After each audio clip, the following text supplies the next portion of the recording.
وَإِذْ قَالَ رَبُّكَ لِلْمَلَائِكَةِ إِنِّي جَاعِلٌ فِي الْأَرْضِ خَلِيفَةً قَالُوا أَتَجْعَلُ فِيهَا مَن يُفْسِدُ فِيهَا وَيَسْفِكُ الدِّمَاءَ وَنَحْنُ نُسَبِّحُ بِحَمْدِكَ وَنُقَدِّسُ لَكَ قال إني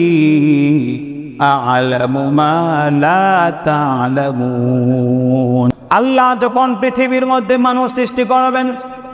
এই মানুষ সৃষ্টি করার আগে আল্লাহ তাআলা তার প্রিয় ফেরেশতাদেরকে আল্লাহ বলতেছেন, ক্বালা রাব্বুকা লিল মালাইকাতি, তার ফেরেশতাদেরকে বলতেছেন, ইন্নী জাইলুন ফিল আরদি খলিফা, হে আমার ফেরেশতারা, পৃথিবীর মধ্যে আমি তো খলিফা পাঠাতে যাচ্ছি, আমি তো প্রতিনিধি সৃষ্টি করতে যাচ্ছি।